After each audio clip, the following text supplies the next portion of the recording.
अगर आप इस वीडियो पर क्लिक कर चुके हैं तो एक बात साफ है, आप एवरेज नहीं हैं। लेकिन कड़वा सच यह है कि आपकी आदतें वो बिल्कुल एवरेज हैं। आज दुनिया में एक महामारी फैली है।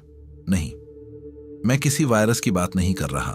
मैं बात कर रहा हूं एक दिमागी बीमारी की, जिसका नाम है मीडियोक्रिटी, यानी औसत बने रहने की बीमारी। सुकरात ने कहा था, एक इंसान के लिए इससे बड़ी शर्म की बात और कोई नहीं हो सकती कि वह बूढ़ा हो जाए और कभी अपनी उस शारीरिक और मानसिक ताकत को न देख पाए जिसके लिए उसका शरीर बना था। जरा सोचिए, क्या आप अपनी जिंदगी बस गुजार रहे हैं? आज हम उस झूठ का पर्दाफाश करेंगे जो आपको बताया गया है। आज हम डेविड गोगिंस, फ्रेडरिक नीत्शे और न्यूरोसाइंस की दुनिया में गोता लगाएंगे। नमस्कार दोस्तों, मैं हूं सौरभ और स्वागत है आपका बुक ट्यूबर हिंदी पर। कहानी शुरू होती है डेविड गोगिंस के ऑफिस में। एक 25 साल का लड़का गोगिंस से मिलने आता है। वह गाइडेंस मांग रहा था। उसने कहा, डेविड, मैंने बहुत कोशिश की, मेरा वजन कम नहीं होता। मुझे समझ नहीं आ रहा कि मैं भविष्य में क्या करूं। कभी सोचता हूं आर्मी ज्वाइन कर लूं, कभी जिम खोलने का मन होता है, कभी बिजनेस करने का। गोगिंस ने उसे ध्यान से देखा। उनकी आंखों में वो एक्सरे विजन था जो इंसान की रूह को पढ़ लेता है। गोगिंस कहते हैं, मैंने उससे बस कुछ पर्सनल सवाल किए और 5 मिनट में मुझे सब समझ आ गया। उस लड़के की समस्या उसका वजन नहीं था, उसकी समस्या उसका करियर नहीं था। उसकी समस्या यह थी कि उसने जिंदगी में हथियार डाल दिए थे। जब भी कुछ कठिन होता वह रास्ता बदल लेता, जब भी दर्द होता वह पीछे हट जाता। उसके अंदर किसी भी चैलेंज को फेस करने का कॉन्फिडेंस ही नहीं बचा था। और इसे ही कहते हैं मीडियोक्रिटी, बस किसी तरह काम चल जाए वाली सोच। क्या यह कहानी आपको जानी पहचानी नहीं लगती? हम सब एक ऐसी दुनिया में रहना चाहते हैं जहां हमें कोई चैलेंज न करे। अक्सर स्टूडेंट्स को क्या कहा जाता है, बस उतना ही पढ़ लो जितने में एग्जाम पास हो जाए, बस ऐसी नौकरी ढूंढ लो जहां सुकून हो। हमने कंफर्ट को अपना भगवान बना लिया है। लेकिन यहां एक मनोवैज्ञानिक तथ्य है जिसे द फ्रॉग ब्रेन बायस कहते हैं। आपका दिमाग, विशेष रूप से आपका पुराना दिमाग, लिम्बिक सिस्टम, महान बनने के लिए डिजाइन नहीं किया गया है। यह आपको जिंदा रखने और सुरक्षित रखने के लिए डिजाइन किया गया है। जब आप रिस्क लेते हैं, आपका दिमाग चिल्लाता है, रुको, खतरा है। जब आप सुबह 4 बजे उठना चाहते हैं, आपका दिमाग फुसफुसाता है, सो जा, बाहर ठंड है। आप आलसी नहीं हैं, आप बस अपनी बायोलॉजी के गुलाम हैं। और मीडियोक्रिटी इसी गुलामी का नाम है। और सच ये है, आप एवरेज लोगों के बीच बेस्ट दिखना चाहते हैं, इसलिए आप अपने आसपास कमजोर लोगों को इकट्ठा कर लेते हैं ताकि आपका अहंकार सुरक्षित रहे। लेकिन फ्रेडरिक नीत्शे ने कहा था, बिकम हु यू आर, वो बनो जो तुम असल में हो। और जो तुम हो वो आराम की मखमल में नहीं बल्कि संघर्ष की आग में मिलेगा। यह सिर्फ हवाई बातें नहीं हैं। स्टैनफोर्ड यूनिवर्सिटी के न्यूरोसाइंटिस्ट डॉक्टर एंड्रू ह्यूबरमैन ने हाल ही में एक खोज की है। हमारे दिमाग में एक हिस्सा होता है, anterior mid cingulate cortex. Research में पाया गया कि मोटे और आलसी लोगों में यह हिस्सा छोटा होता है और एथलीट्स और योद्धाओं में यह हिस्सा बड़ा होता है। मजे की बात यह है, यह हिस्सा सिर्फ तब बड़ा होता है जब आप वो काम करते हैं जो आप नहीं करना चाहते। जब आप मन मारकर जिम जाते हैं या ठंडे पानी से नहाते हैं तो यह हिस्सा फिजिकली बड़ा होता है। यही आपकी विल पावर की मसल है। यानी अगर आप संघर्ष नहीं कर रहे तो आपका दिमाग लिटरली सिकुड़ रहा है। तो फिर वो 1% लोग कौन हैं जो दुनिया बदलते हैं? क्या उनके पास कोई जादुई शक्ति है? नहीं, फर्क सिर्फ एक है, पेन टॉलरेंस, दर्द सहने की क्षमता।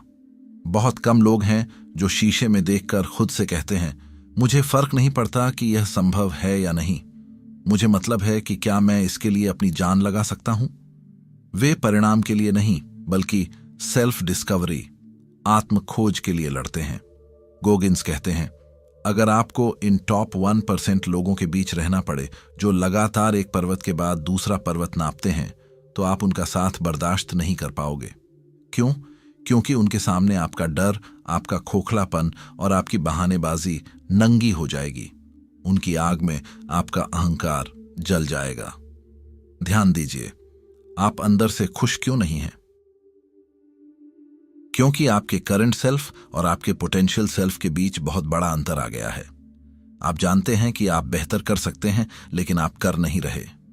यह जो खालीपन है, इसे भरने के लिए आप क्या करते हैं? रील्स स्क्रॉल करते हैं, जंक फूड खाते हैं, नशा करते हैं। यह सब उस दर्द को सुन्न करने के तरीके हैं जो आपकी अपनी आत्मा आपको दे रही है। अब मैं आपको उस दुनिया में ले चलता हूं जिसके बारे में डेविड गोगिंस बात करते हैं। वो दुनिया जो डर के दूसरे छोर पर है, सैन डियागो की वो सरद रात। डेविड गोगिंस ने एक पागलपन भरा फैसला लिया। बिना किसी खास ट्रेनिंग के, बिना किसी सपोर्ट क्रू के, उन्होंने 100 माइल्स 160 किलोमीटर की रेस में दौड़ना शुरू किया। 24 घंटे का लक्ष्य। शुरुआत जोश में हुई। नेवी सील की ट्रेनिंग काम आई। वो दौड़ते रहे। 12 घंटों के अंदर उन्होंने किसी तरह 112 किलोमीटर पूरे कर लिए। लेकिन फिर 112 किलोमीटर के बाद शरीर ने जवाब दे दिया। गोगिंस एक कुर्सी पर बैठ गए। उन्होंने नीचे देखा। सफेद मोजे लाल हो चुके थे। पैरों के छालों से खून रिस रहा था। जब वो वॉशरूम गए तो देखा कि वो यूरिन नहीं बल्कि खून निकाल रहे थे। किडनी फेल हो रही थी। फेफड़ों में खून भर रहा था। हड्डियां चटकने की कगार पर थीं। हर तर्क, हर लॉजिक, हर डॉक्टर यही कहता, रुक जाओ वरना मर जाओगे। उनका मन चिल्ला रहा था, डेविड तुम यहां क्यों हो? तुम कितने बेवकूफ हो। बिना ट्रेनिंग के 160 किलोमीटर क्यों? यही वह पल है, यही वह खाई है जहां 99.9% लोग लौट आते हैं। गोगिंस ने अपने मन को जवाब देने की कोशिश की। मैं यह चैरिटी के लिए कर रहा हूं, मन ने कहा। बकवास, कोई भी चैरिटी के लिए अपनी जान नहीं देता। मैं लोगों को इंस्पायर करना चाहता हूं, मन ने कहा। झूठ, तुम दर्द में हो, बस करो। अगले 4 घंटे वो कुर्सी पर बैठे रहे, कांपते हुए, रोते हुए। सारे मोटिवेशनल कोट्स खत्म हो चुके थे। सारी पॉजिटिव थिंकिंग फेल हो चुकी थी। जब आप नर्क में होते हैं तो यू कैन डू इट वाले नारे काम नहीं आते। तभी उस अंधेरे सन्नाटे में डेविड के अंदर से एक आवाज आई। कोई लॉजिक नहीं, कोई बहाना नहीं, बस एक कच्चा जानवर जैसा सच। उसने खुद से कहा, because I am one hard mother. उस एक वाक्य ने सब बदल दिया। यह कोई मोटिवेशन नहीं था, यह आइडेंटिटी शिफ्ट था। अचानक शरीर में एड्रेनालाइन दौड़ गया। दर्द अभी भी था, हड्डियां अभी भी टूटी थीं, लेकिन अब सहने वाला बदल चुका था। उन्होंने टेप से अपने पैरों को बांधा, खड़े हुए और चलना शुरू किया।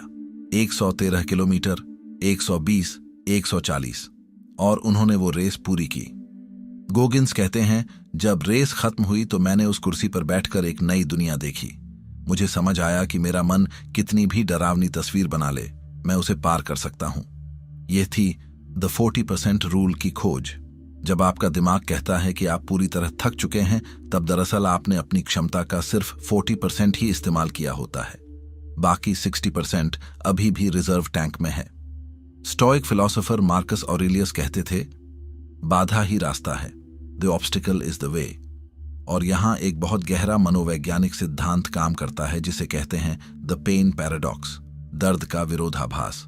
सिद्धांत यह है, आप जितना दर्द से भागेंगे, जीवन आपको उतना ही अधिक कष्ट देगा। लेकिन अगर आप स्वेच्छा से दर्द को चुनते हैं तो जीवन का कष्ट आपको छू भी नहीं पाएगा।